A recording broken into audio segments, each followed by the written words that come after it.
Susah ngejelasinnya, pokoknya tonton aja. Jadi sekitar jam 2 malam suamiku tidur, ada yang merangkak di atas.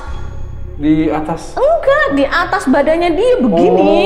Begini, cuman badannya kan jelek.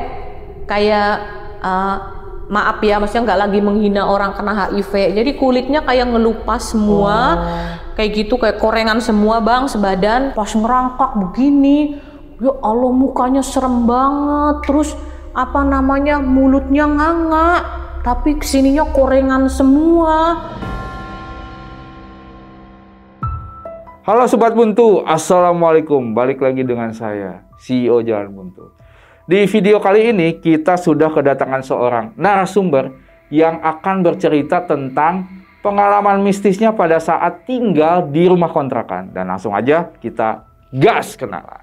Bu Iva, gimana kabar nih? Sehat bang. Bang Dani sehat? Alhamdulillah. Nih dari mana barusan? Dari Jakarta Pusat. Oh, sekarang di pusat ya? Iya. Sebelumnya di mana sih lupa? Di Jakarta Timur. Oh oke. Kesini pakai apa? Naik kereta tadi. Wah serius? Serius. Lama dong biasanya? Lama banget. Ya kan dari asar bang berangkat. Oh oke, nih pasti aus nih. Kita pesan minum dulu, oke? Oke. Mbak. Nah, Biva nih, kita punya menu sajian Jalan Buntu. Mau minum apa? Aku mau sajian air putih aja deh. Beneran? Beneran. Ayo udah, Iya. sama deh. Makasih ya Mbak. Iya. Bu Iva, tadi kan saya sempet tanya-tanya dikit nih. Iya. Gimana sih perasaan Bu Iva waktu tinggal di rumah itu? Perasaannya itu nomor satu nggak nyaman. Terus was-was terus setiap hari. Emang kenapa? Karena di sana itu ada sosok penghuni yang sampai saat ini tuh masih jelas gitu di pikiran. Emang sosoknya seperti apa sih? Sosoknya itu seorang perempuan. Dia ngengsot di tangga. Ngesot? Iya. Ngesot apa ngengsot? Ngengsot sama ngesot sama kan? Iya sama. Terus gimana? Bang Dani. Terus gimana? Ntar jadi komedi horor loh bang. Ngengsot, iya kan ngengsot Iya, kan? sama aja. Terus ngengsot, gimana? Ngengsot itu Inggris tuh. Kok ngengsot? Iya sama. Sama. Terus?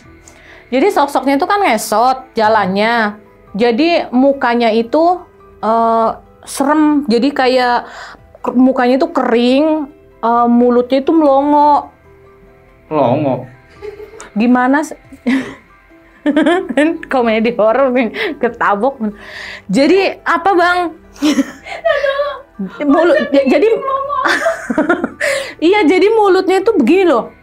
Kayak gitu. Oh, monyong. Ya melongo lah bang, bukan monyong. Kalau Oke. monyong kan giginya yang ke depannya kan begitu, tapi sininya tuh kering semua gitu loh. Terus apa namanya, mukanya tuh jelek banget. Oke. Ini penasaran banget nih kelanjutnya. Pasti lucu banget. Oh enggak ya, pasti serem banget.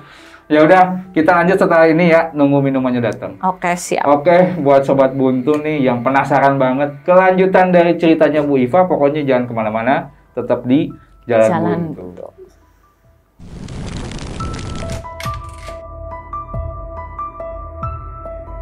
Selamat datang di channel Jalan Buntu yang akan menemani malam kalian.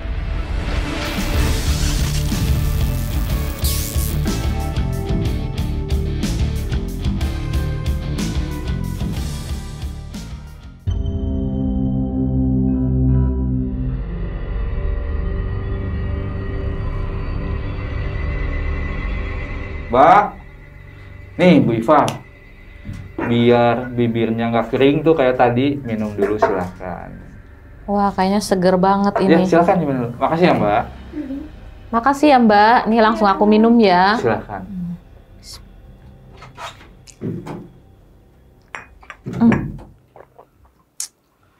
Oke, Bu Iva nih, langsung aja Iya. soalnya penasaran banget nih. Iya. Gimana nih awal mula ceritanya bisa tinggal di rumah itu? Jadi gini Bang, aku kan tahun 2021, kurang lebih sekitar tahun itu, anak pas kenaikan kelas. Jadi kita sekeluarga mutusin buat pindah ke Jakarta. Karena posisi sebelumnya suami udah stay lama di Jakarta Timur, jadi suami tetap milih di daerah itu. Nggak mau geser, mau ke barat atau ke pusat itu tetap nggak mau. Akhirnya ya sudah nyari di situ. Posisinya ada temen deketku juga waktu itu di situ di daerah Pulau Gadung. Di situ aku tanya-tanya sama temenku tentang kontrakan yang lumayan luas lah, maksudnya nggak sempit kayak gitu karena buat satu keluarga.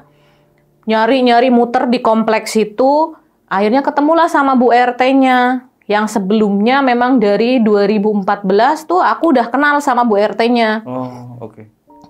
Di situ nanya-nanya sama Bu RT, dicariin lah sama Bu RT karena kan pasti hafal daerah situ. Dalam sehari itu diajakin muter-muter ke beberapa rumah. Jadi yang pertama itu rumah aku kurang sreg karena nggak luas. Yang kedua rumahnya luas tapi masuk banget ke gang, jadi cuma gang sebadan doang gitu. Akhirnya aku nggak milih. Selanjutnya terakhir nih rumah yang mau aku tempatin di situ. Dari luar itu udah kelihatan apa sih auranya nggak enak, sio kalau orang Jawa bilang tuh sio banget tuh rumahnya. Masuklah ke dalam lantai 2. Jadi pas masuk itu ada teras, ada tempat makan, dapur, kamar mandi, terus di sini ada ruangan lega. Naik ke lantai atas, ke sebelah sini ada pintu, di sini kayak buat cucian, baru masuk kamar mandi. Di sebelah kirinya itu ada ruangan lega yang kayak bisa buat kamar, nonton TV, balkon, terus ke sebelah sininya itu ada kamar lega juga. Dan di situ itu murah. Waktu itu cuma 1,5. 1,5 kalau buat di wilayah yang lumayan rame di situ kan 1,5 kan murah bang, rumah 2 lantai. Setelah itu pulang kan ke rumah temanku dan aku kan stay buat sementara itu di Johar Baru. Di daerah Jakarta Pusat kan, di situ karena belum ada tempat. Di situ nanya sama temenku nggak cerita apa-apa tentang rumah itu, tapi aku nggak yakin gitu loh. Jadi kayak seneng sama rumahnya, tapi kok aku berat dan nggak yakin banget, kayak nggak enak banget ini rumah. Sehari 2 hari itu kita masih nyari rumah lagi bang, tapi nggak nemu. Akhirnya karena terpaksa barang-barangnya udah pada datang semua ke Jakarta, milihlah rumah itu. Nah, aku kan di Jakarta itu sama aku, anak-anakku, jadi 6 orang sama suami kan, tambah sama mama, sama orang kerja 1. Karena waktu itu kita dagang di daerah Johar juga di situ. Nah, di situ pas hari-hari pertama biasa, nggak ada apa-apa.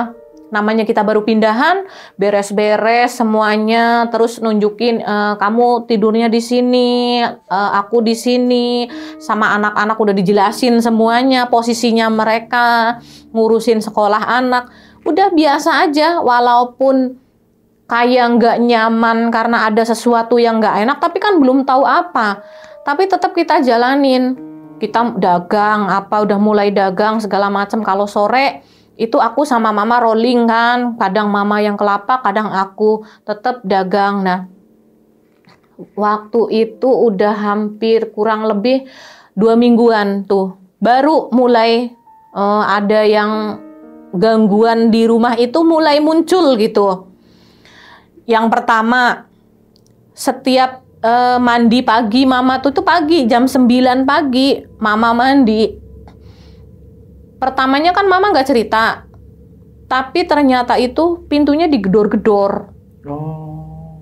Jadi mama kan posisi mandi di kamar mandi. Nah itu ngegedornya bukan yang tok tok tok tok, bukan begitu, tapi yang grung grung grung gitu. Kayak orang, maksudnya kayak butuh banget ke kamar mandi gitu. Akhirnya mama keluar, diliatin. Anaknya masih pada tidur, maksudnya suamiku, anak masih tidur, cucu masih pada tidur semua. Terus mama teriak, Ipa, Ipa gitu.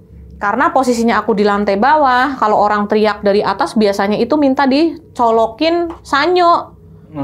Akhirnya kan aku cuma jawab, oh iya mak, bentar. Aku colokin sanyo. Mama cuma gini doang.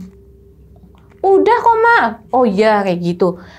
Itu seminggu mama nggak cerita. Oke. Nah pas waktu itu, anakku yang keempat, yang dulu itu umurnya baru setahun 6 bulan. Kan ngomong masih belum jelas, udah bisa jalan, udah bisa ngomong, tapi kan masih belum jelas. Itu kalau duduk di tangga terus. Dan dia kalau duduk di tangga itu bukan yang duduk anteng begini, tapi posisinya ini tangga ke atas, dia tuh begini, kayak gitu, kayak sambil ngobrol. Kan, mak, jangan di tangga terus deh, angkat anaknya. Sama mama diangkat. Setiap kali main, namanya kita punya dagangan, jadi kalau pagi ke siang kan otomatis pada di bawah semua. Si anak ini tetap senengnya di tangga itu, walaupun diangkat balik lagi ke situ, tapi nengoknya ke atas lagi kayak orang ngobrol sama di sono kayak gitu. Akhirnya kan jadi ngerasa kok kayak nggak enak banget ya ini anak kok di tangga mulu. Akhirnya kalau di bawah itu pasti aku gendong terus, nggak aku lepasin. Itu di sela hari-hari itu mama juga tiap hari itu digedor tapi nggak ngomong karena aku udah merasa nggak enak banget. Jadi mama itu cerita. Mama itu sebenarnya pengen cerita, cuman takut anak-anakmu itu denger nanti pada nggak nyaman gitu. Loh emang kenapa Ma? Mama itu kalau mandi tiap pagi itu pasti pintunya digedor-gedor. Bukan yang gedor pelan-pelan begitu, tapi dor. Kan mama kaget, dipikir taunya suamimu mau ke kamar mandi, mau berak atau kamu mau ngapain kayak gitu. Akhirnya kan mama sering banget keluar cuma pakai anduk, nengok nggak ada orang, nggak ada siapa-siapa. Cuman karena sekarang Barak seneng banget nongkrong di tangga, nengoknya ke atas mulu kayak orang ngobrol. Maksudnya dia pakai bahasa dia nggak jelas kan. Mama tuh jadi takut. Udah mah nggak usah dipikirin gitu. Itu paling cuma orang iseng aja atau penghuni yang iseng. Aku bilang gitu kan nenangin mama. Iya. Tapi kayaknya nggak mungkin deh. Masa orang kalau ini jam 9 pagi kayak gitu loh. Masa hantu jam 9 pagi tuh ada. Ya namanya hantu kan nggak pantang jam. Emang kamar mandinya itu sio banget bang, jadi kalau lampu nggak dinyalain itu gelap, gitu, nggak enak banget. Oke. Di situ mama kan udah cerita, jadi mama udah nggak nyaman kalau mandi digedor-gedor. Jadi dari habis itu mama cerita, kita kalau mandi itu tunggu-tungguan bang. Dan aku pun memang di kamar mandi nggak berani, tapi yang namanya biar anak nggak takut kan kita ditahan-tahanin kan. Aku suka bisik-bisik, mak mau mandi. Kalau mandi tuh kita melek bang, nggak berani merem, takut. Jadi kamar mandi tetap dibuka, mama nungguin di situ ganti-gantian. Kalau mama mandi tuh pun kayak begitu, pintu kamar mandi dibuka, aku nunggu di pintu yang mau masuk itu. Jadi nggak, mama juga nggak berani merem. Jadi gimana sih mandi melek begini kan nggak enak banget kan? Nggak perih gitu? Enggak, ya namanya juga udah kalah sama takut kan. Jadi melek begini. Lama-lama konyol banget ya kita hidupnya begini kayak gitu. Kalau kita ke bawah itu ke bawah semua, ke atas semua. Karena apa? Takut ke si anak ini, si Barak itu yang umur 1 tahun 6 bulan. Di situ tapi tetap kita jalanin hidup kita walaupun takut paksa demi yang dua yang TK sama yang SD kelas 4 biar mereka nggak tahu gitu. Di situ tetap dagang jualan di Johar Baru. Di situ mulai ada kejadian. Nah, mobil aku ditabrak orang, tapi yang nabrak itu meninggal. Kok bisa? Disitulah mulai kayak kehidupan kita tuh kayak memanas gitu, nggak ada habisnya. Kan mama jatahnya di lapak. Iya. Terus aku di rumah. HP-nya mama itu nggak dibawa bang. Ada notifikasi WhatsApp kalau temennya mama itu meninggal. Temen deket, kalau zaman sekarang tuh bestie itu. Nah, di situ Aku bilang sama suami, kayaknya harus kelapak deh. Ngasih tahu mama, takutnya mama denger dari orang lain malah nggak enak banget. Iya. Kelapak lah kita situ. Dilapak, namanya kita mau ngasih kabar nggak enak. Mama suruh makan dulu. Baru aja mau makan, aku lagi bikin. Mama megang HP. Aku bilang, Ma, kalau mau telepon, telepon. Tapi nggak usah ngebuka yang lain-lain dulu. Aku bilang gitu.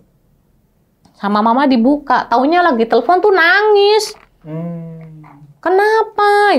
Terus aku ambil HP-nya. Ngebuka story. Temennya ada yang bikin story kalau temennya itu meninggal, bestinya meninggal. Nangis lah, udah nggak mau makan. Karena udah nggak mau makan, suami udah pulang aja sama kamu, dianterin dulu. Nanti kamu kesini lagi. Karena masih ada anakku yang nomor 2, kan aku tinggal di lapak. Aku bawa yang nomor 3 sama nomor 4 pulang bareng sama mama.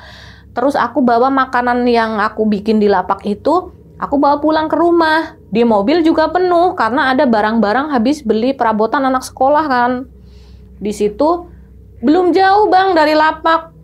Aku bawa mobil juga nggak cepet karena mau tikungan sama lampu merah kan. Yang di Jalan Percetakan Negara itu kan tikungan terus lampu merah.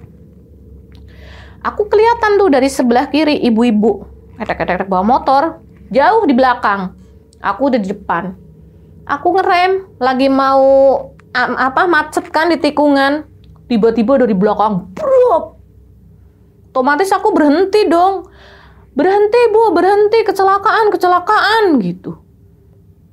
Aku kaget, kecelakaan. Kenapa Bang? Kecelakaan Bu, berhenti. Bentar ya Bang, aku minggir dulu. Soalnya kan posisiku di tengah. Aku minggir, aku ngeliatan dari spion di tengah itu. Kelihatan itu ibu-ibu begini Bang posisinya. Jadi darahnya udah berceceran. Aduh. Tuh. Nah, motornya itu ada di lawan arah. Cuman yang aku jadi tanda tanya yang kayak shock banget kan, aku depan nggak nabrak, samping juga aku nggak nyerempet. Ini dari mana gitu? Ya Allah, apa ini? Udah tanya dalam hati. Terus mama, yang tenang ya, yang tenang. Sabar dulu, sabar. Yang tenang dulu, yang tenang gitu. Mama kayak gitu doang ngomongnya. Bu, ini kan masih hidup. Tolongin, dibawa ke rumah sakit. Bang, aku baru di Jakarta, aku nggak tahu jalan di Jakarta. Bisa nggak tukeran di sini, aku geser ke samping, biar abangnya yang bawa mobil ke rumah sakit, biar cepet gitu. Oh, nggak bisa. Saya nggak bisa nyetir, Bu. Ibu aja nggak apa-apa. Sini deket kok, ada RSI. Ya udah Bang, naikin. Karena posisinya aku panik juga kan, masih hidup, siapa tahu masih bisa ditolongin. Taunya kata temenku, kalau kecelakaan, kamu nggak merasa nabrak, nggak merasa kamu nyenggol, udah biarin aja, biar kamu nggak kena. Nah itu salahnya aku di situ Bang. Ya namanya masih hidup kan, dinaikin lah ke pick up kan, dinaikin, aku bawa, belum sampai RSI, udah dihadang. Bu, jangan dibawa ke RSI, nggak bakalan diterima di sana. Kalau kecelakaan begini, langsung ke RSUD. Di mana RSUD? Ini ibu tinggal lurus, belok ke kiri, nyampe di situ. Udahlah aku puter balik, nyampe di RSUD, aku parkir. Dokter keluar sama suster. Emang RSUD-nya nggak begitu gede Bang, itu di Cempaka Putih. Ini siapa yang mau tanggung jawab? Karena dokter bilang begitu, akhirnya kan aku turun sama mama. Yang tadinya nggak ngelihat si korban, akhirnya kan ngelihat. Jadi darah itu udah keluar dari mulut, telinga, mata, jadi blubuk gitu. Jadi aku kaget kan, shock banget ngelihatnya. Nah di situ ini nggak ada yang tanggung jawab Dok, tapi saya yang ngebawa ke sini karena kejadiannya itu saya juga nggak tahu sama sekali. Intinya saya yang ngebawa ke sini. Tapi ini nggak bisa di sini. Kecelakaan seperti ini harus langsung dibawa ke RSCM. Emang nggak bisa Dok, kalau pertolongan pertama dulu, si ibu kan ini masih hidup, tapi kayak udah cengep-cengep begitu, kayak udah napasnya megap-megap gitu, tolongin dulu Dok. Oh nggak bisa Mbak, tetap harus dibawa ke RSCM, ini udah aturan, udah SOP rumah sakit di Jakarta. Tapi saya nggak tahu jalan ke RSCM, lihat map. Ya namanya baru ya Bang, nggak bisa lah baca map. Nggak bisa saya baca map juga. Minta tolong dong siapa yang bisa nyetir, anterin ke sono. Akhirnya ada Gojek udah Mbak ngikut saya aja, nanti saya arahin ke sono. Itu ngelawan arah kan, sambil klaksonnya dinyalain. Kebetulan lewat lapak, aku pikir mau berhenti, nanti suamiku yang bawa biar cepet. Pikirku lagi, aduh aku baru dagang, nanti di situ buat kerubungan orang karena ada orang berdarah-darah di belakang. Aku lewat, aku cuma teriak, RSCM, RSCM gitu. Tapi suamiku nggak denger, cuma melongo doang. Nah, sampai RSCM itu langsung ke depan UGD kan, udah berhenti, aku turun, udah diperiksa sama dokter. Bu, ini udah meninggal. Langsung dibawa aja ke kamar jenazah RSCM. Oh, di mana ya? Saya nggak tahu. Oh, ini ibu keluar aja, ambil kiri, lurus, mentok, itu nanti ada gedung putih. Di situ masuk ke kiri, udah itu udah gedung kamar jenazah RSCM di situ. Nah, supir Gojeknya itu gini, Bu, sini biar saya aja yang bawa, ibu geser. Akhirnya kan aku geser karena aku udah nggak karu-karuan kan pikirannya. Tapi aku belum nangis Bang di situ. Jadi kayak masih shock banget, ngong banget di situ. Masuk ke kamar jenazah RSCM, rame banget di situ. Dan ya Allah. Jadi kayak ngelihat jenazah banyak banget lagi diurusin kan ya, namanya orang lagi ya Allah kok mayat semua. Akhirnya mobil udah diparkirin. Si abang Gojek itu bilang gini, Bu, bisa nggak dibuka jenazahnya, terus ibu ambil KTP-nya. Aku bilang gini, Bang, nggak bisa ya Bang, ini bukan ranah saya, nanti nunggu polisi datang ke sini dulu. Akhirnya saya duduk di deket pohon kecil-kecil tuh, ada kayak tempat bisa buat duduk. Aku duduk di situ. Dikerubutin aku tuh sama sama calo-calo buat ngurusin kecelakaan, sama ambulan semuanya. Ternyata ada calonya. Aku bilang gini, maaf ya Bang, aku pikirannya lagi nggak karuan, jadi nanti aku kabarin lagi, aku lagi nggak pengen ngobrol. Aku telepon suami, telepon yang kerja, nggak ada yang aktif satupun. Anakku yang kecil nangis terus. Sama mamaku dibawa ke depan, Ma pulang ya, naik Grab, kalau nggak naik Gokar. Nggak mau Pak, takut dibuang sama supirnya. Karena nggak tahu alamat kan, nggak mungkin Ma, nggak bakalan dibuang, aku bilang gitu. Enggak, pokoknya nunggu sini aja sampai Rinda datang gitu. Sampai kok namanya Rinda. Nggak mau, Mama takut dibuang, takut nyasar, ntar malah gimana anak-anakmu. Oh ya udah, Mama akhirnya duduk di depan karena kalau ke ruangan belakang anakku nangis terus itu yang kecil. Di situ aku duduk. Gimana caranya suamiku nggak bisa dihubungin, yang kerja nggak bisa dihubungin. Akhirnya aku pesen Gojek Bang. Ke lapak aku, tukang Gojeknya maju mundur, kata suamiku kan, maju mundur. Suamiku nanya, maaf ya Mas, mau nyari apa? Ini mau nyari yang namanya Rinda, mau dianterin ke kamar jenazah RSCM. Suamiku langsung shock kan, maksudnya gimana Mas? Ini ada yang pesen Gojek begini. Coba lihat sini, dilihat kan, akunnya itu punya mamaku. Aku kan pakai HP mamaku buat pesen kan. Wah, Iin Mukriyanti, ya Allah, apa jangan-jangan mama kena serangan jantung? Apa jangan-jangan mama tensinya tinggi meninggal kayak gitu kan? Ya udah, ayo Mas, langsung aja ke sono. Ke sono, aku ngalamun. Mi, kenapa? Nggak tahu, kecelakaan, orangnya meninggal. Di mana? Tuh di atas mobil. Suamiku langsung kan ngebuka itu jenazahnya, innalillahi, beneran orang meninggal. Diputerin mobilnya Bang sama suamiku, sama bannya semuanya, sama dia, maksudnya takut ada darah atau apa. Suamiku tuh sampai heran, bersih semuanya, mobilnya itu halus, gak ada baretan apapun. Gimana kejadiannya kok bisa? Aku juga nggak tahu. Tiba-tiba dari belakang bunyi brek. Aku ngelihat dari spion itu ibu-ibu udah begini terlentang di jalan. Aku bilang gitu. Nah nggak lama polisi datang. Aku diajakin ke TKP.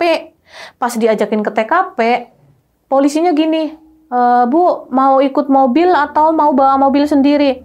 Aku ikut sama bapak aja deh. Aku udah pusing banget diikutin orang terus. Oh ya udah, ayo ikut ke TKP sama mobil kita aja.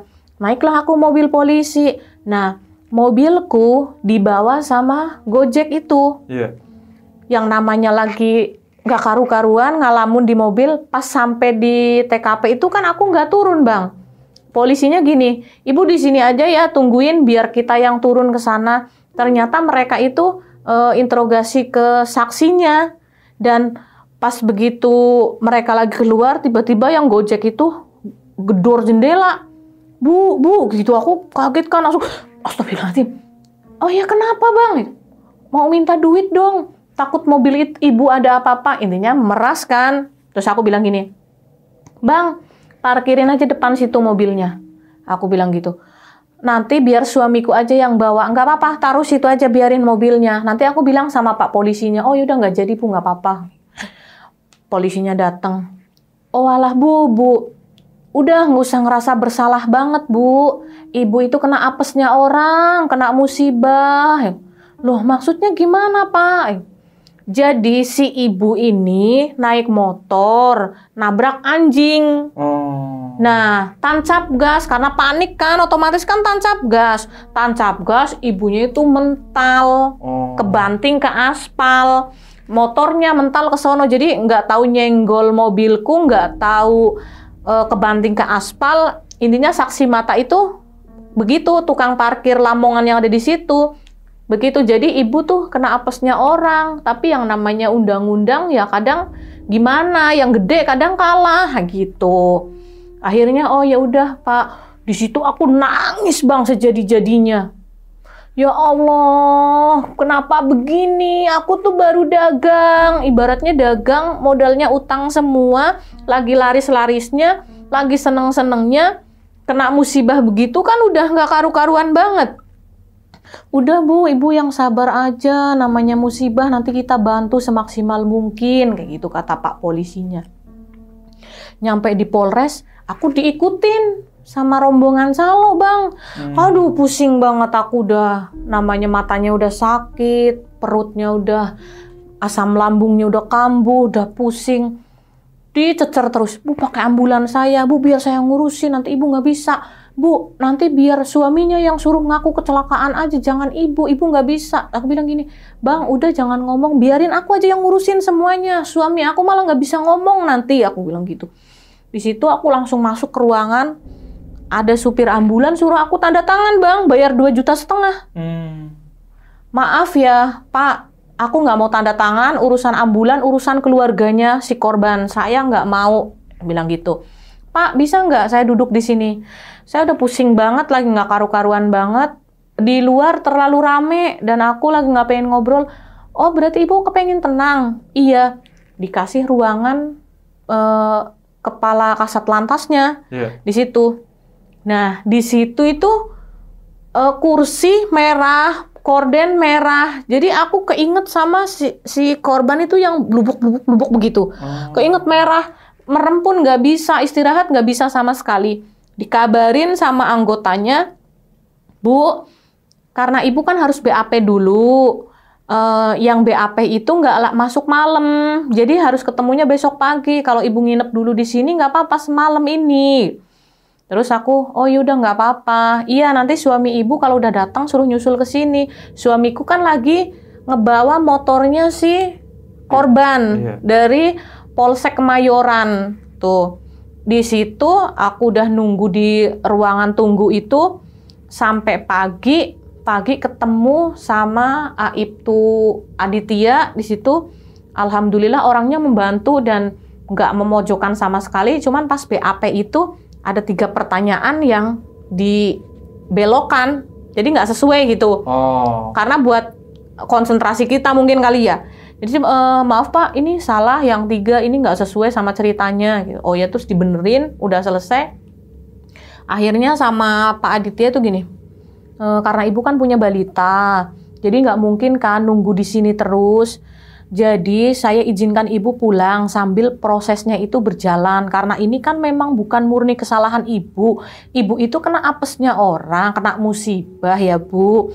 Ya, jadi nanti tinggal Ibu bagaimana berundingnya sama keluarganya si korban ini. Ibu pulang dulu, istirahat. Nanti setiap hari Senin dan Kamis, Ibu wajib lapor ke sini. Oh iya Pak, nggak apa-apa, saya bilang gitu. Akhirnya pulang kan ke rumah. pulang ke rumah kan pikirannya nggak karu-karuan, mongsang-mangsing. Dan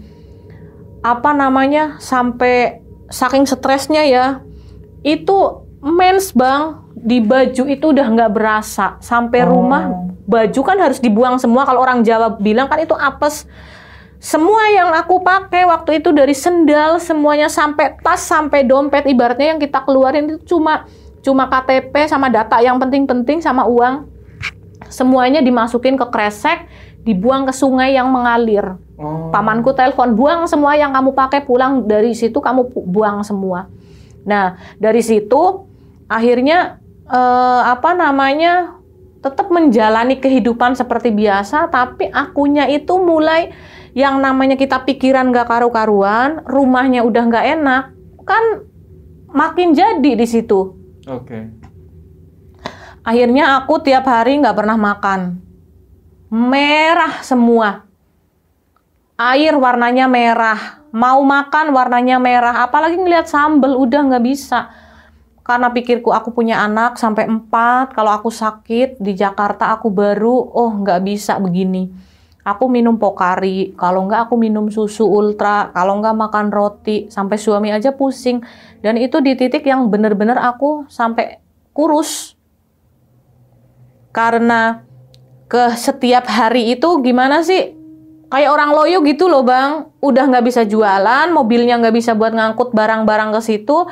Akhirnya ya udahlah, nggak usah jualan, gerobaknya kita ambil semuanya dulu. Nggak bisa jualan di situ, setiap hari-harinya ya di rumah semuanya. Akhirnya yang kerja pulang dulu, tapi suami kan tetap kerja. Narik online kan di Lalamove dari zaman pertama kali datang ke Jakarta. Mama itu ada kepentingan ke rumah temennya kan. Nah di situ aku cuma di rumah sama anakku.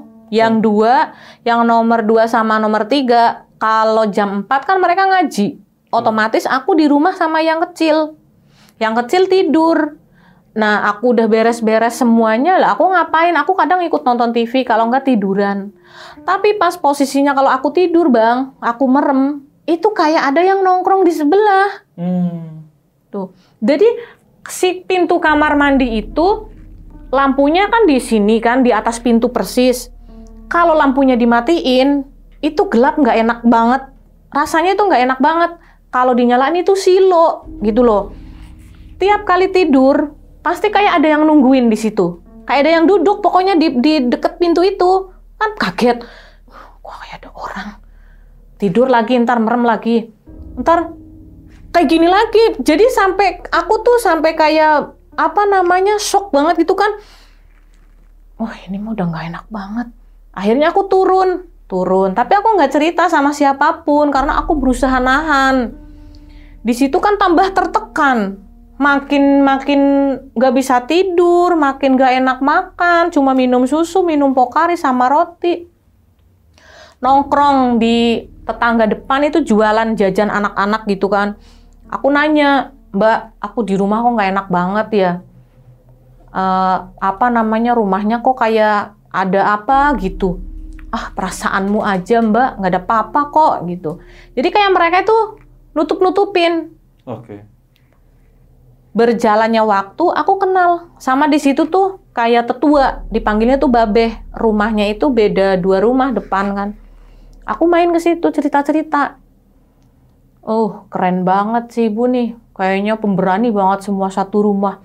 Oh, kenapa sih Babeh ngomong begitu? Ya nggak apa-apa. Iya, tapi akhir-akhir ini nggak enak banget Be di rumah. Ya, yang namanya rumah pasti kan ada penghuninya gitu.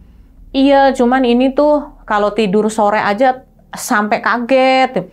Waktu itu kan pernah tuh Be, Mama itu mandi, pintunya digedor-gedor. Terus anak aku kalau duduk di tangga, itu pasti nengok ke atas kayak orang ngobrol terus. Aku bilang kayak gitu sama Babe. Ah, itu mah perasaanmu aja gitu. Ah, enggak, pokoknya kalau ada rahasia ceritain dong Be. Iya aman Neng, gak ada rahasia apa-apa. Tapi aku tuh sering banget ke situ. Kalau nggak enak dikit, Be, gak enak banget, tolongin. Ntar kalau habis dari rumah Babe, itu udah enak gitu loh. Tapi itu nggak bertahan, jadi kayak cuma sehari doang, terus ntar nggak enak, aku datang lagi enak lagi, kayak gitu. Lagi nonton TV, ntar tiba-tiba ada yang ngintip tuh dari lobang angin gitu. Iya. Nah, itu kan kelihatan matanya doang.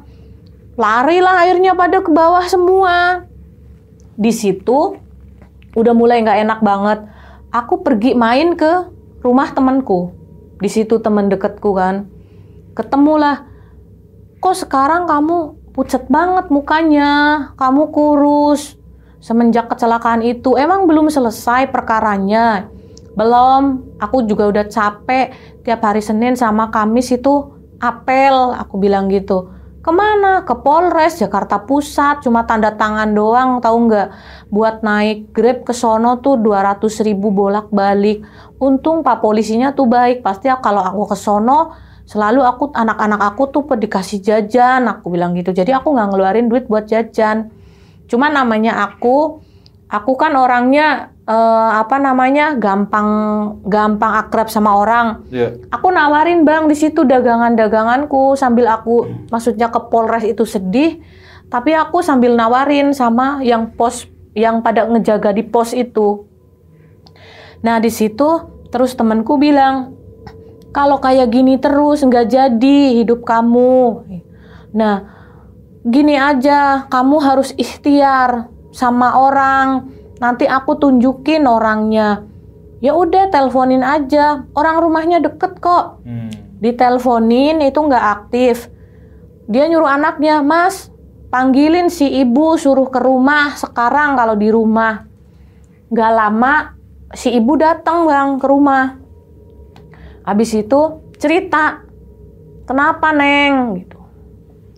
Ini Bu, habis ada musibah, kecelakaan. Di mana? Yang itu tadi aku ceritain semua. Jadi nggak doyan makan, semuanya merah semua. Akhirnya kan ibaratnya kayak diterapi sama ibunya kan.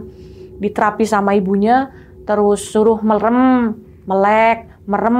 Tapi kan sambil punggungnya ditepok-tepok. Habis itu, Ibu, iya, udah hitam semua, aku bilang gitu. Jadi aku yang tadinya ngeliatin air walaupun putih tuh merah, itu kan karena dari traumanya kan. Jadi setelah itu jadi warnanya hitam semua.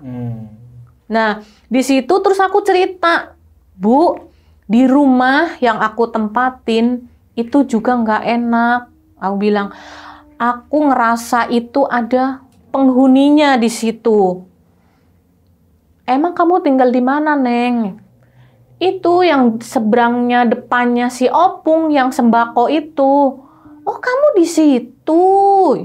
Iya. Oh ya udah, besok ibu main aja ke situ. Di situ. Nah, besoknya si ibu abis maghrib beneran main ke rumah. Cerita semuanya si ibu. Maksudnya tapi belum ngedetail tentang sejarah rumah itu. Kamu apa yang bikin gak enak di rumah ini? Jadi mamaku itu kalau mandi di kamar mandi yang atas ini Bu, itu diketok-ketok pintunya dan ngetok-ketoknya itu nggak pelan, digedor-gedor begitu. Jam berapa? Jam 9 pagi, jam 10 pagi tuh kalau mandi. Oh, terus apa lagi? Anak aku kalau di tangga itu pasti ngadepnya atas mulu. Ngobrol, tapi nggak ngerti bahasanya. Pas aku tidur sore-sore, pasti aku kaget kan. Kayak ada orang yang nungguin tuh di pintu kamar mandi. Aku bilang gitu. Habis itu sama ibunya, ya namanya orang pinter gitu. Jadi kayak lagi ritual gitu, diperiksa semuanya. Yeah. Nah habis itu sama ibunya diceritain. Kalau kamu memang mau tetap bertahan di sini, kita coba 1 minggu ke depan, kita ruqyah rumah ini. Tapi kalau kamu mau pindah, nggak perlu ruqyah, karena sayang nanti, kayak gitu. Oh ya udah Bu, karena nyari kontrakan susah, kita bertahan aja dulu di sini. Tapi kamu juga harus hati-hati ya, anakmu jangan sampai jadi korban, gitu. Akhirnya selama 1 minggu, setiap habis maghrib ngaji bareng sama si ibu di rumah itu. Abis itu enak banget Bang rumahnya. Jadi kayak adem gitu hawanya dan nggak pernah datang lagi.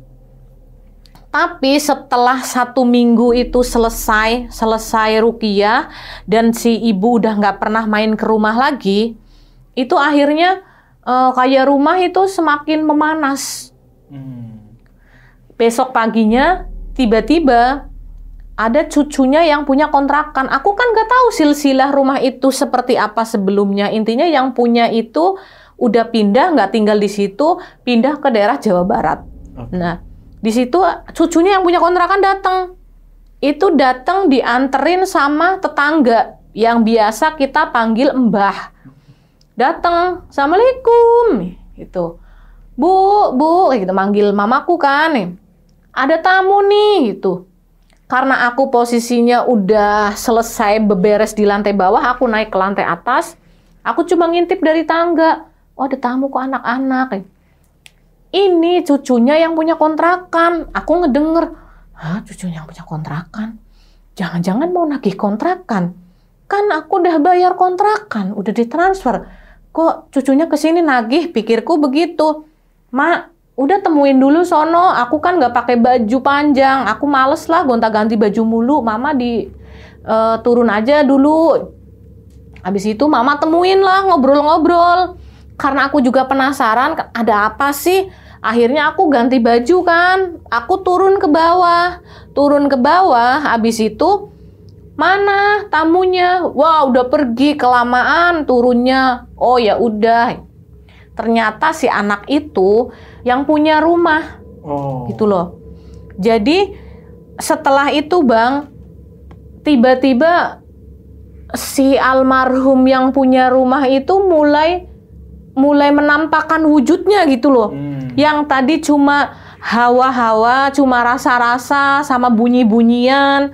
Jadi udah mulai menampakkan wujudnya si almarhum yang punya rumah ini. Nah, setelah itu si ibu itu yang orang pinter itu kan datang ke rumah terus menceritakan, "Ipa, ini kan kita udah ruqyah rumah selama seminggu, tapi karena hasilnya sama saja, tetap rumah nggak enak, di kamunya, ngerasa kamunya nggak enak. Ya udah, ibu mau cerita, tapi tolong ya disimpan, dijaga baik-baik apa yang ibu ceritain kayak gitu. Jangan sampai maksudnya orang salah nangkep ceritanya, karena ini cerita itu sebenarnya udah lama, cuman pada menutup. Oh iya Bu, gimana?"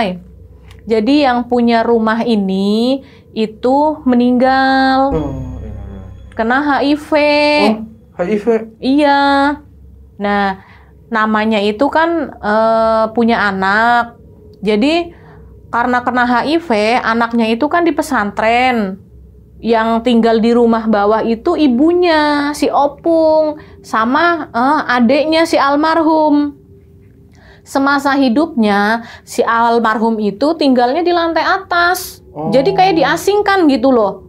Kalau makan itu katanya dikerek. Dikerek di? Jadi nggak tahu pakai apa, tapi katanya pokoknya kalau makan itu katanya dikerek. Mau minum, mau makan, semuanya dikerek. Jadi akses pintunya itu ditutup semuanya. Si almarhum ini suka teriak katanya, "Mak, minum, haus, Mak, lapar, makan," kayak gitu. Nah, makanya kalau kamu nggak nyaman di sini, udah jangan ditahanin, karena ibaratnya di situ yang tempat itu korin yang punya rumah gitu loh Bang. Itu. Nah, terus lagi yang ada di tembok samping itu kan juga ada penghuninya yang namanya dulu bekas rawa, pasti banyak penghuninya. Dia juga nggak bakalan pergi dari situ. Jadi kalau kamu kuat setiap hari ngeliat dia ngintip dari tembok, ya silahkan kamu jalanin kalau kamu kuat. Tapi pikirkan anakmu, itu orangnya. Oh ya udah Bu, kalau kayak gitu aku pindah aja daripada anakku beresiko, soalnya dia suka dipanggil di tangga. Kata si ibu, "Emang kamu suka ngelihat di mana?" gitu. "Suka di situ Bu, antara pintu kamar mandi sampai ke tangga." Aku bilang gitu. "Iya, dia emang duduknya di situ karena semasa hidupnya dia di situ."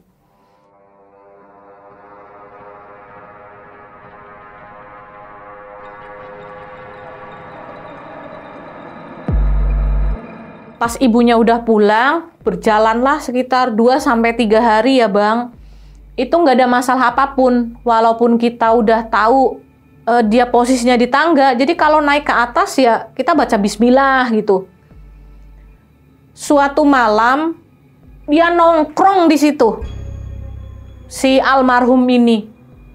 Jadi dia pengen masuk ke badan aku, maksudnya dia pengen ngeluarin unek-uneknya dia, sakit hatinya dia. Karena kalau aku kan memang bisa melihat, bisa ngerasain. Jadi si almarhum itu pengen ngasih tahu gitu loh, betapa sedihnya dia, kekecewaan dia semasa hidupnya, dia kepengen masuk. Tapi kan aku nggak mau. Dia nongkrong terus di situ dan benar-benar menampakkan itu, yang lihat cuma aku doang satu rumah.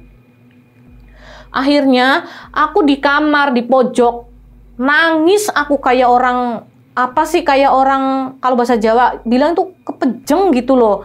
Mau keluar itu nggak berani, di kamar terus, mau gimana kan nggak bisa hidupmu di kamar terus. Semalaman itu nangis. Akhirnya suami mutusin udah keluar dari rumah ini, bawa barang-barang yang dipakai dulu, pindah ke rumah temenmu. Rumah temenku itu cuma 3 petak begini, kan dia anaknya juga 3, sama suaminya sama maknya di situ, jadi tumpuk-tumpuk di situ. Kata temenku jam 3 pagi tuh Bang, pas hujan gede, aku pindah ke sana. Suamiku gini, udah Beza ditinggal aja di rumah. Nggak bisa, jangan ditinggal, bawa, bangunin semuanya. Aku bilang gitu. Bangun, akhirnya pindah tuh malam-malam. Dan apa? Dia masih di situ jam 3 pagi, masih nongkrong di situ, masih nungguin, pokoknya mau masuk. Akhirnya kan pas keluarnya, karena aku kan masih takut, nangis. Aku merem, dituntun sama suami, turun ke tangga. Keluar dari rumah itu kayak apa sih? Kayak bebannya itu lepas semuanya. Aku masuk ke rumah temenku, kamu ngapain jam 3 pagi pindah ke sini? Besok aja ceritanya, aku udah nggak kuat, udah capek banget, bilang itu. Aku minum obat tidur, aku tidur pagi-paginya terus cerita. Udah, buat sementara kamu di sini dulu, terus nyari tempat yang lain, jangan di situ lagi, bisa gila kamu. Iya, aku numpang di sini dulu, nggak apa-apa, tumpuk-tumpuk deh, aku bilang gitu. Suami tapi tetap di rumah itu karena masih dagang Bang, kan udah mulai dagang lagi, tapi kita nyari lapak yang deket, yang nggak jauh. Nah di situ semalam 2 malam masih gini suamiku, Bi pindah aja ke sini, ngapain di situ terus? Ah enggak, di situ mah sempit, biarin di sini. Emang berani emang takut apaan, kayak gitu suamiku. Jadi aku tawarin setiap hari tetap nggak mau pindah kan. Ya udah, kalau nggak mau kamu tidur sama yang kerja. Ah enggak apa-apa, aku di sini aja. Pas malam keberapa gitu, suamiku tidur di kamar atas yang biasa buat kita tidur. Jadi sekitar jam 2 malam suamiku tidur, ada yang merangkak di atas. Di atas? Enggak, di atas badannya dia begini, cuman badannya kan jelek. Kayak maaf ya, maksudnya nggak lagi menghina orang kena HIV. Jadi kulitnya kayak ngelupas semua, kayak gitu, kayak korengan semua Bang, sebadan. Cuman mukanya cantik. Mukanya cantik? Mukanya cantik. Cewek? Cewek. Badannya tapi korengan semua. Begini, kan ngerangkak begini. Dan yang malam itu suamiku masih tahan. Karena mukanya masih cakep. Kan, songong kan. Suami gue songong tuh, ngeliat setan kalau cakep dia masih tahan. Di situ dia masih diem gak cerita. Pas besoknya tiba-tiba suamiku itu sebelum subuh masuk ke rumah temenku gedor-gedor. Bilang, kenapa jam segini datang? Nggak apa-apa, kangen sama anak-anak, sama kamu. Bohong aja, aku bilang. Aku udah nggak percaya kan, cuman karena masih terlalu pagi, aku takut temenku kebangun, ganggu gitu. Akhirnya tidur. Nah di pagi, aku kan orangnya nggak sabaran, penasaran. Ih kenapa kamu pindah ke sini? Kan kamu katanya berani di sono. Dia cuma senyum-senyum gitu. Udah dia cerita, kenapa kamu pindah ke sini? Aku nggak nerima nih kalau nggak mau cerita. Aku bilang penuh di sini. Itu Mi, aku 2 malam digerayangin sama penghuninya yang di sono, sama almarhum. Lah, tuh kan udah aku bilangin suruh pindah-pindah, ngapain di situ terus? Terus gimana mukanya? Waktu yang pertama sih cakep gitu. Tapi badannya itu korengan semua, jadi dia ngerangkak ke badan. Ya aku langsung tidur lagi lah gitu. Yang kemarin malam pas ngerangkak begini, ya Allah mukanya serem banget. Terus mulutnya nganga, tapi kesininya korengan semua. Ya aku langsung lari lah ke sini. Terus tuh kan udah kubilangin, makanya sekarang kamu diliatin, percaya kan? Gimana aku tuh nggak tertekannya selama tinggal di situ ngeliatin penampakan seperti itu di tangga. Aku bilang gitu. Kamu suka bilang aku halu-halu. Kalau nggak bisa tidur udah nggak usah halu terus, mana ada di situ. Sekarang ngerasain, kan dia ngengsot kan, nggak bisa jalan. Kata suamiku, iya Mi, dia ngengsot. Makanya kan aku bilang, aku kan sampai nangis kejer Bang waktu sebelum pindah itu, karena aku takut banget. Jadi kayak aku di kamar tuh kayak dia mau ngengsot, ngejar-ngejar aku gitu. Di situ suami udah pindah, kita akhirnya mutusin buat pindah rumah. Sebelum pindah rumah, itu adeknya datang. Karena apa? Ya yang namanya kita ngontrak nggak sampai selesai, masih ada waktu berapa minggu lah, pokoknya 2 mingguan kan, aku minta kompensasi harga 300.000. Ngamuk yang punya, nggak terima. Terus kenapa pindah? Nah, ternyata orang di situ tuh udah tahu semuanya kalau rumah itu rumah berhantu. Gitu loh. Tapi mereka menutupi karena yang punya ya itu galak, nggak terima kalau rumahnya dibilang rumah berhantu. Yang waktu sebelum aku nempatin itu Bang, jadi di balkon itu kan waktu itu kebakaran rumah itu. Pas kebakaran kan di lantai atas, otomatis harus ada orang yang naik ke atas buat nyiram dong. Ada warga situ yang naik ke atas nyiram. Tapi si orang itu tuh ngerasanya didorong. Wah, jatuh dong? Jatuh dan patah. Pinggang sama kakinya itu patah. Sampai sekarang orangnya cacat. Jadi maksudnya nggak sempurna jalannya gitu loh. Jadi kayak pincang gitu. Yang kata orang situ cerita, itu yang ngebiayain berobat juga yang punya rumah. Berarti kan memang karena tahu rumahnya angker. Tapi dipaksain kan biar jadi duit. Nah itu alasannya kenapa murah. Karena orang pada tahu rumah itu angker. Dan kecurigaanku selama ini, setiap kali ke balkon rumahnya Opung, itu ada tirai dari bambu. Cuman depan balkonku doang. Bukan yang semuanya ditirai. Jadi rumah Opung itu warung, rumah Opung, lantai atas itu kos-kosan. Tapi yang balkon depanku itu ditutup. Ternyata setiap malam itu kuntilanak di balkon itu. Aduh, serem banget tuh. Makanya yang ngelihat itu bukan cuma 1-2 orang, udah yang ngontrak di situ kan pada Gojek, yang Grab di situ.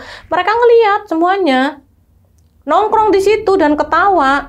Tapi bukan berwujud si almarhum ini. Kalau almarhum itu kan dia duduknya di tangga kamar mandi itu. Nah di situ pantesan si Opung tirainya cuma separuh, ternyata rumah berhantu. Babeh tuh baru buka suara, maaf ya Neng, kalau Babeh baru ngomong, soalnya Babeh itu menjaga privasi, namanya kadang orang nggak mau dibuka, ya Babeh cuma diem, cuman kan dipikir si Babeh itu bisa nerawang gitu, maksudnya aku itu kuat katanya, aku kuat Beh, tapi anak aku bilang gitu, kenapa Babeh nggak cerita?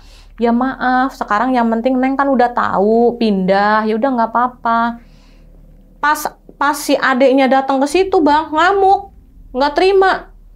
Aku bilang sama suami, aku nggak mau masuk ke rumah itu. Aku udah bilang aku nggak mau masuk ke rumah itu. Kalau kamu mau ngobrol, mau debat, silakan sama Bu RT, sama yang punya ke situ. Aku nggak mau masuk. Aku udah peringatin ya. Ntar kalau aku kesurupan itu nungguin aku di situ. Aku bilang gitu kan. Nggak percaya suamiku sama kayak begituan. Dipaksa. Udah kamu masuk. Kalau kamu nggak masuk, dikiranya tuh kita ngada-ngada ngarang cerita. Bodoh amat, aku nggak mau masuk. Jadi gimana sih kalau yang orang udah biasa kesurupan kan kita udah gemeter, Bang. Iya. Jadi udah kerasa panas, yang pusing di sini udah berat kan. Aku udah gak mau, jangan dipaksa. Nanti kesurupan malu-maluin, aku bilang gitu. Karena aku tuh dulu sering banget kesurupan di tempat baru dimanapun yang tiba-tiba duduk, ntar tiba-tiba kayak gini, ntar kayak gitu. Lah, kadang namanya orang nggak bisa nyembuhin, Bang, main dipencet-pencet semuanya. Apanya? Ya jempol, ya paha, ya semuanya. Giliran pas udah selesai, gosong semua badan. Kok bisa? Kan badan aku ya namanya mungkin karena badan aku kan kulitnya lebih ke putih daripada yang lain kan. Jadi kan digencet kenceng banget begini. Lebam maksudnya? Iya, pada lebam gosong gitu. Nah, kaki pas ada timumul. Kan jempol pada ditarik begini kalau orang nyembuhin kesurupan kan. Timumul apa? Pas lagi yang itu cantengan. Oh. Ya pas cantengan itu.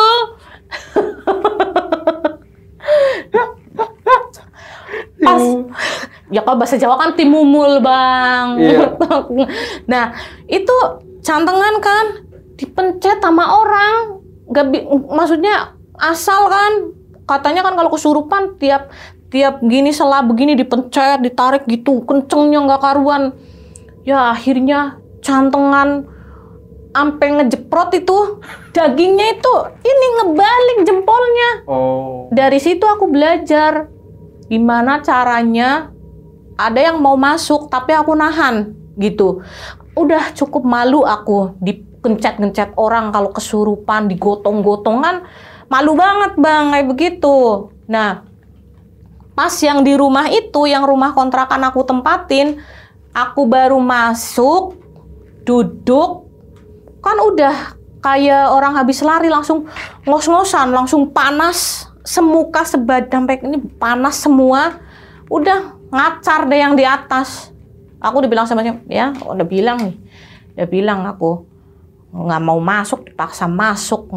Masuk juga nih, aku bilang gitu. Udah nggak bisa ditahan kan, karena energinya yang di atas itu, si almarhum itu, energinya tinggi banget, gede gitu. Maksudnya dia punya keinginan yang harus dia sampein, rasa sakitnya yang dia sampein, kecewanya sama keluarganya gitu. Masuk, akhirnya langsung masuk, aku itu langsung lompat kata suami. Jadi masuk, kakinya tuh langsung begini posisinya, Bang, kayak persis gitu. Jadi kakinya langsung begini, tapi aku lompat, cekruk gitu, kepegang Bu RT. Bu RT-nya langsung histeris kata suami, tolong aku, tolongin aku, kayak gitu. Jadi suami panik ngeliatin aku yang kayak begitu, Bu RT-nya juga histeris ya. Yang tadinya kayak orang pada nggak percaya, nah udah begitu. Akan ada yang bilang dibikin-bikin. Mana bisa kalau orang normal duduk begini lompat. Oh iya benar. Kan nggak bisa. Nah di situ aku minum itu air mineral yang 1,5 liter itu, satu tegukan habis. Jadi si almarhum itu haus banget, lapar banget. Jadi kecewa karena semasa hidupnya dia itu bukan yang nggak menghasilkan uang, tapi kenapa dia dipisahin sama anaknya, kenapa dia diasingkan seperti itu sama keluarganya. Sebenarnya kalau penyakit HIV yang penting kan jangan bareng tempat makannya, maksudnya jangan disia-siain banget begitulah, kayak gitu loh. Makan sampai kelaparan, haus sampai kehausan. Dan itu minum tuh, kalau orang normal nggak mungkin 1,5 liter langsung habis sekali tenggak kan. Nah di situ ada Pak Kiai yang bisa. Kebetulan pas kejadian itu si ibu yang biasa aku datengin itu, yang kemarin ngeruqyah rumah itu, lagi pergi. Manggil yang satunya, yang Pak Kiai yang suka ruqyah juga, yang bisa ruqyah. Pak Kiai tahu ini kalau di rumah ini terus nggak bakalan keluar. Ini si mbaknya harus dipindah, jangan di rumah ini. Aduh, dipindah kemana ini lah, karena kakinya masih kaku begini, gimana masih masuk kan? Mau dipindahin ke rumahnya si Opung, si Mbah gini, jangan, itu kan rumahnya orang Kristener, nggak bisa buat berdoa gitu. Si Opung itu kan baik kan, silahkan, nggak apa-apa, masuk aja ke rumah saya, nggak apa-apa kayak gitu. Sembuhin aja di rumah saya, kasihan si mbaknya gitu. Si mbaknya, jangan, kan opung Kristen, nanti nggak bisa berdoa di situ kayak gitu. Nanti setannya tetap masuk gitu kan. Berdebat dulu itu. Akhirnya sama suami dibopong ke rumah si mbah kan. Di rumah si mbah di situ kan masih masuk si almarhum. Dikeluarin semua dan emang apa namanya? Sedihnya itu luar biasa loh, Bang. Yang sampai apa sih nangis suruh dikeluarin semuanya di situ. Nangisnya itu manggilin mamanya. Mama, mama, kayak gitu. Kenapa begini? Kayak gitu. Itu dikeluarin semua. Dia udah ngeluarin semuanya, udah keluar sendiri. Kan aku sampai 2 hari itu nggak bangun, saking capeknya, saking lemesnya, dan begitu berasa kan perut langsung kembung, langsung muntah-muntah. Di situ sampai setengah hari di rumah Mbah, udah istirahat, udah pulang. Nah pas pindah Bang, itu aku pulang ke rumah temenku kan udah dibilang suruh jangan masuk. Kan si Rinda maksa masuk ke dalam, jadinya kan aku masuk, berantem juga sama itu adiknya si almarhum. Ya udah dah, sekarang kan udah kebuka semuanya. Mau gimana lagi, orang emang itu rumah nggak bagus, udah tinggalin aja gitu. Tetap 300 nggak mau kompensasi. Aku minta potongan 300 nggak mau kan, tetap dibayar. Nah, habis itu si opung karena kasihan ngeliat aku yang tadinya nggak mau ngomong, tiba-tiba nyamperin aku ke rumah temenku. Terus gini, Pung, tumben banget main. Nggak pernah main kan, namanya orang dagang sembako, mana sempet main, ngobrol sama tetangga juga nggak pernah. Aku tuh kasihan sama kamu, makanya aku datang ke sini. Biarin opung yang suruh jaga, opung laki suruh jaga, opung botak, biar si botak suruh jaga warungnya gitu. Kenapa emang Pung? Iya kan kamu suka nanya-nanya kalau itu rumah dikasih tirai kenapa? Ya orang tiap malam itu ada kuntilanak nongkrong di situ. Mana berani Mbak kalau nggak dikasih tirai? Makanya kamu tuh berani banget di situ. Cuma namanya kita nggak berani ngomong, ntar ngamuk. Tuh kan kejadian tadi siang tuh aja ngamuk kan sama kamu nggak terima rumahnya dibilang angker. Ya aturan tuh opung bisik-bisik kan aku nggak bakalan ngomong. Aku bilang gitu. Jadi kan pindah dari lama, aku nggak nambah bulan. Aku bilang gitu sama opungnya. Ya udah, sekarang kan kamu udah tahu, pindah aja dari situ. Udah banyak kejadian. Dari situ tetangganya mulai pada bercerita semua kalau rumah itu emang rumah berhantu. Itu. Nah, habis itu aku kan masih di rumah temenku. Habis di rumah temenku, aku tetap datang ke Polres Bang yang Senin Kamis itu. Oke, laporan. Laporan. Dari situ di rumah temenku, kan rumah temenku jadi gini, pintu masuk, belakangnya itu kan SD. Oke. Jadi pintu masuk, itu pintu alam gaib juga. Oh, pintu alam gaib. Pintu alam gaib juga buat ke belakang.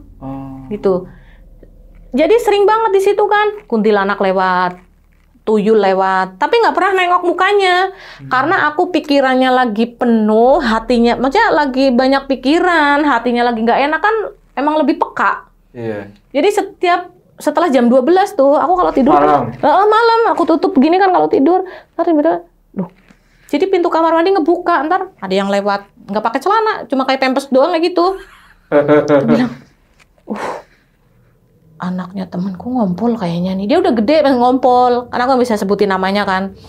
Jadi temanku itu sekarang udah nggak bestie sama aku. Karena permasalahan dagang. Makanya kan aku nggak nyebutin namanya kan. Oh gitu. Anaknya suka ngompol. Ngompol anaknya itu. Tapi kok pintunya nggak ditutup-tutup. Anaknya nggak keluar-keluar. Udah tidur aja. Aku tidur kan. Karena pikirku, biasa begitu. Besoknya, lu ngompol ya semalam? Enggak tante, apaan nuduh-nuduh. Terus berarti tuyul itu. Dan itu pertama kali aku ngeliat tuyul. Untung aja mukanya nggak nengok. Karena konon kan kalau tuyul mukanya serem banget. Oh gitu?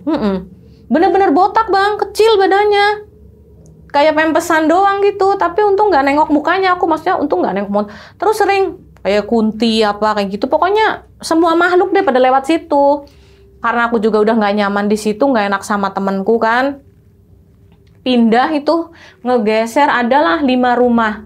Tapi sama si ibu yang biasa aku buat ikhtiar ke situ, ibunya bilang begini, yang orang pinter itu, Neng, kamu jangan ke warungnya Opung, jangan deket-deket rumah itu, karena yang di sana itu masih ngincer kamu tetap. Belum puas intinya, pengen ngeluarin unek-uneknya itu masih belum puas semuanya. Kamu nggak boleh deket-deket ke situ ya, walaupun kamu pindah, itu kan rumah radiusnya masih kelihatan, walaupun kelihatan cuma balkonnya doang, nggak usah kamu pengen nengok-nengok ke situ.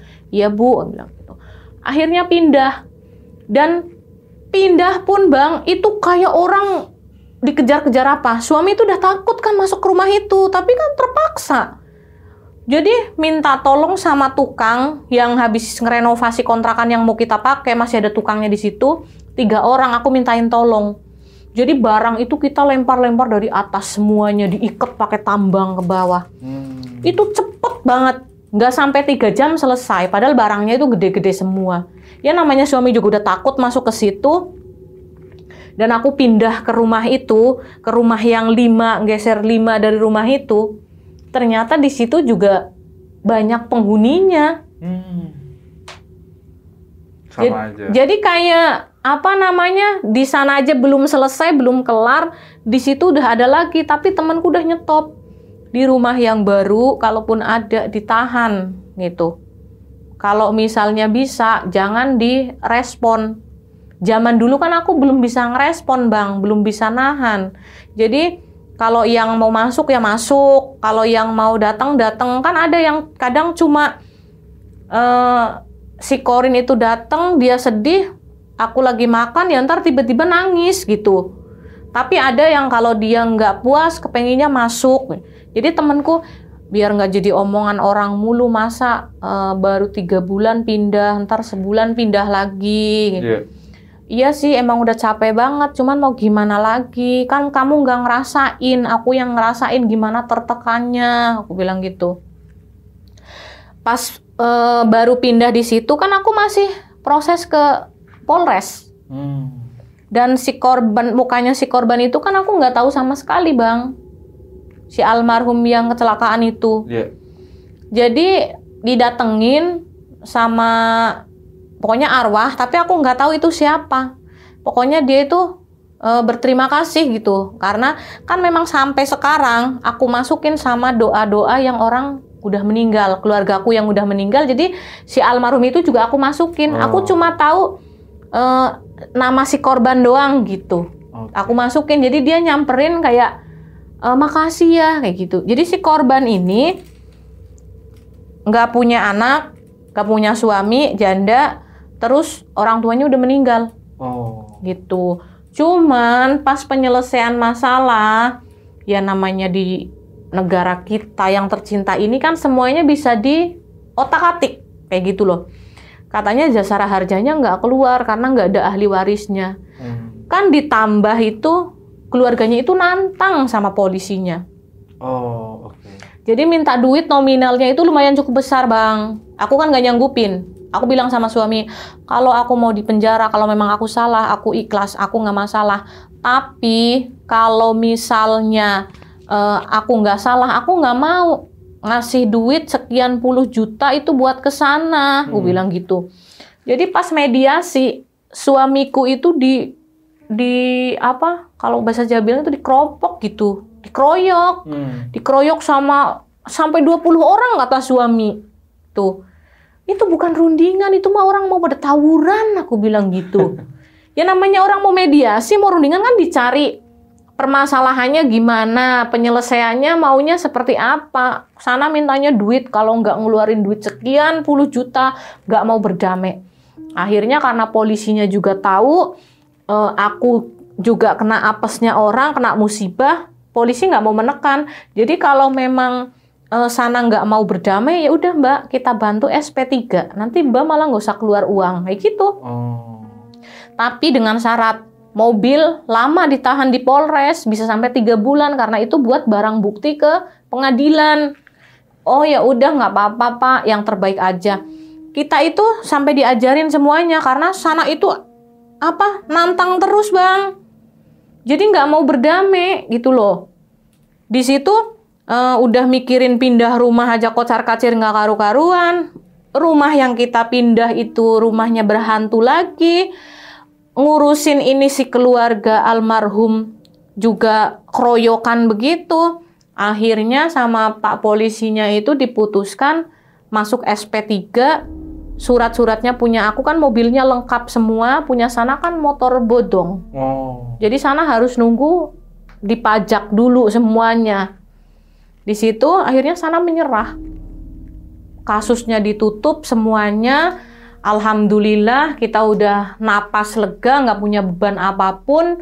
Walaupun kita duit keluar banyak buat kesono kesini kan, namanya transportasi kan nggak sedikit. Akhirnya kita menjalani lagi hidup di rumah itu. Dan karena rumah itu memang sama-sama nggak nyaman dan ada sosok pocongnya yang di lantai atas sama ibu-ibu pakai baju Jawa, pakai apa sih? Pakai tapih, pakai bajunya Jawa itu di lantai atas. Tapi kan karena aku bisa ngelihat, jadi mereka kadang tuh memunculkan diri di tangga yang mau ke kontrakan atas. Aku kan di bawah. Nah di situ akhirnya aku mutusin buat pindah lagi. Di situ tuh cuma sebulan. Cuma sebulan. Karena posisinya aku tuh udah kayak orang stres sih. Gimana? Maksudnya selalu ketemu setan lagi. Merem setan lagi. Sampai tidur pun kadang diintip. Kan aku belum yang ngambil ilmu gimana bisa menghadapi mereka kayak gitu loh. Jadi aku kan cuma dikasih ngeliat, dikasih ngedenger, tapi aku nggak bisa caranya menghadapi mereka gitu loh Bang. Itu yang bikin aku sampai depresi, sampai stres, sampai kurus, nggak doyan makan. Di situ kita pindah ke kontrakan yang selanjutnya. Nah di situ nggak selesai. Ketemu lagi. Masih panjang dong. Iya lah, kan itu yang ketemu sama yang makhluk bunian. Taduh. Kayaknya cukup dulu ya sampai di sini ya yang cerita ini. Oke. Soalnya saya pengen nanya dulu nih. Soalnya Oke. nah nanti kita lanjut kelanjutannya di rumah yang baru ini. Iya. Nah, buat penonton juga nih, buat Sobat Buntu yang penasaran dengan kelanjutannya cerita Ibu Ipa, silahkan isi komentar. Bu Iva nih, tadi kan Bu Iva belum jelasin nih, belum ceritain si yang sakit itu, yang HIV itu, meninggalnya kenapa? Meninggal karena memang penyakitnya atau karena memang dia itu terlalu lama dikucilkan di atas? Menurut informasi ya dari Babeh, dari si ibu, itu karena penyakitnya itu. Jadi kayak udah parah gitu loh Bang, penyakit HIV-nya itu. Dan meninggalnya itu kan kemungkinan juga kayak ketahuannya itu udah lama gitu. Jadi sampai kaku, makanya pas yang aku cerita sama yang aku lihat sama suami lihat kan memang si almarhum itu kadang berwujud rupa aslinya yang cantik, dan kadang berwujud yang pas meninggalnya itu.